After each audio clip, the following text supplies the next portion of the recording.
Isso é importante o investidor, né, ter essa noção. Ter essa noção, porque quando você... Mais uma vez, o Gui colocou muito bem, o high yield é sedutor o nome, né? Pô, vou ter um yield mais alto. Mas, invariavelmente, essas carteiras, por máximo tempo que você ficar nela, quanto mais tempo você ficar nela, você vai ter evento de crédito.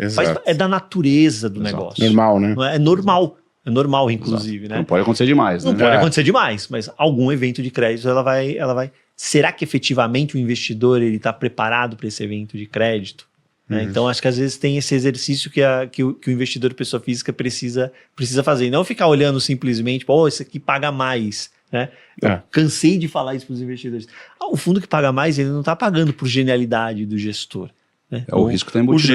O gestor está fazendo ali os melhores esforços, inclusive, um trabalho excelente, enfim. Mas é porque ele está correndo mais risco. Então, você precisa entender se esse risco adicional efetivamente está valendo a pena para você ou não. Exato. Depois acho que o ponto que precisa ser observado, colocou muito bem essa questão, porque não pode acontecer demais.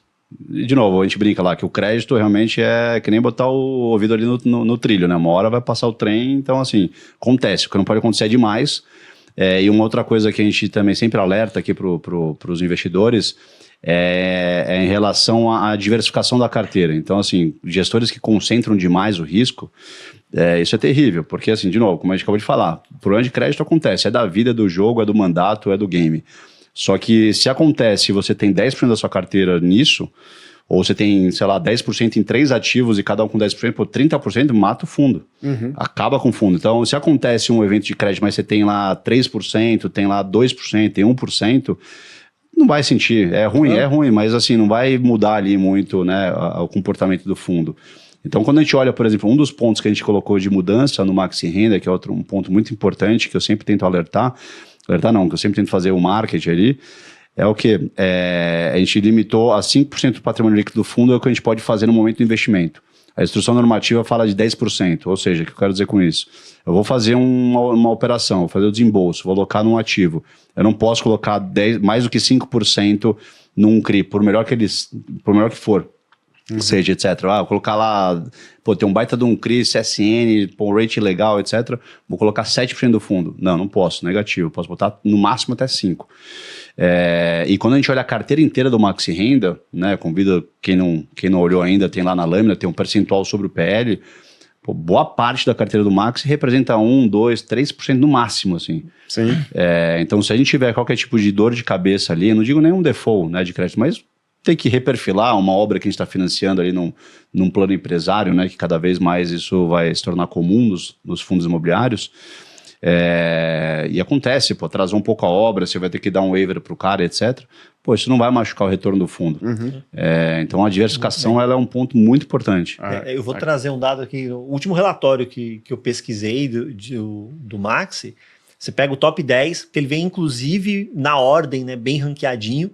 Fica aqui no meu papel de analista de sell side, né? O elogio, porque às vezes você vai pegando os relatórios gerenciais dos fundos de CRI e os CRIs estão colocados de forma aleatória.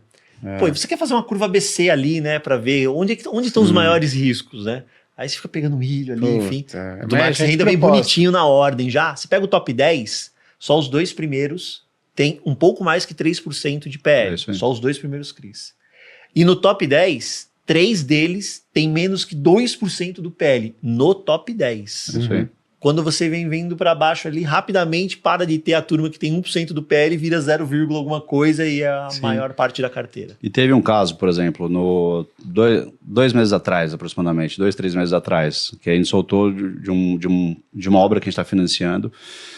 Porque, só um parênteses, né, assim, como eu falei, como a poupança está de lado e quando a gente analisa 3 anos para cá, teve um resgate muito grande, né, aplicação líquida negativa, isso naturalmente, quando o incorporador vai sacar dinheiro ali no banco para pegar esse funding mais barato, né, que é o plano empresário que a gente chama, esse dinheiro está escasso, está faltando esse dinheiro, né, são poucos caras que conseguem pegar, uma Cirela da vida pega, os maiores pegam, mas os incorporadores médio ali, e até grande, não tá conseguindo pegar do jeito que pegava. Tem, sei lá, caras que tem 5, 6 canteiros de obra e não conseguem para todas as obras, conseguem pegar para 2, 3. resumindo, está mais escasso. E aí os fundos imobiliários estão começando a fazer bastante CRIs para poder financiar a obra.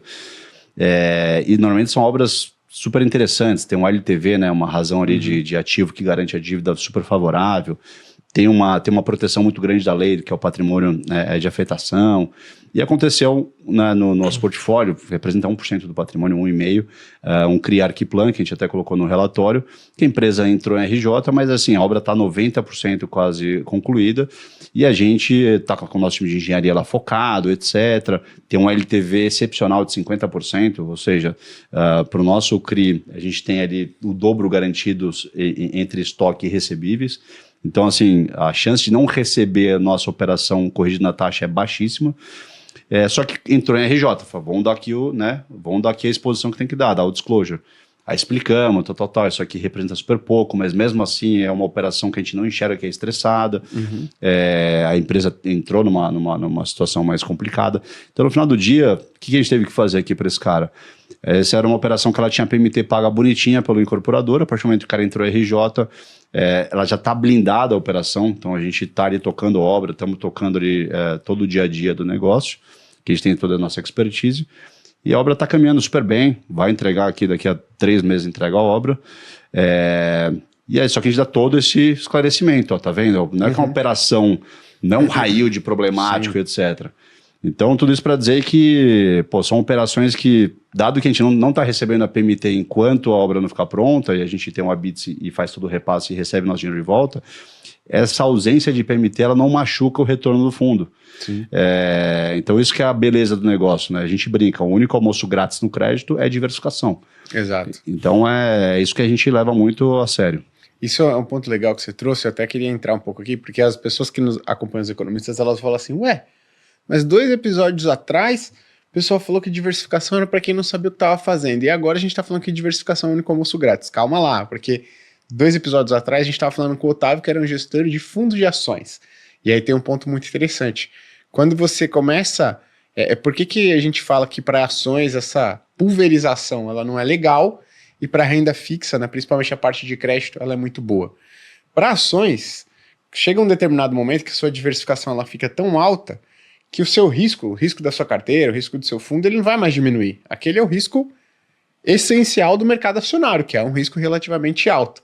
Mas o que você perde quando você pulveriza aqui na sua parte de ações? A sua expectativa de retorno, né? Então, se você pulveriza aqui sua exposição em ações, em ativos de renda variável, no final das contas, você vai manter um risco elevado, que é o risco característico daquele mercado, mas você acaba limitando um pouco o resultado esperado da sua carteira. Isso você faz uma boa análise. Na parte de renda fixa, de crédito, não. Qual que é o máximo de retorno que você pode esperar de uma operação? É aquilo que ela está te pagando. O IPCA mais 7, IPCA mais 8. Ou seja, o que você pode fazer? Se você tem uma operação de IPCA mais 8, ou você tem 10 operações de IPCA mais 8, qual que é o retorno máximo que você pode esperar? IPCA mais 8.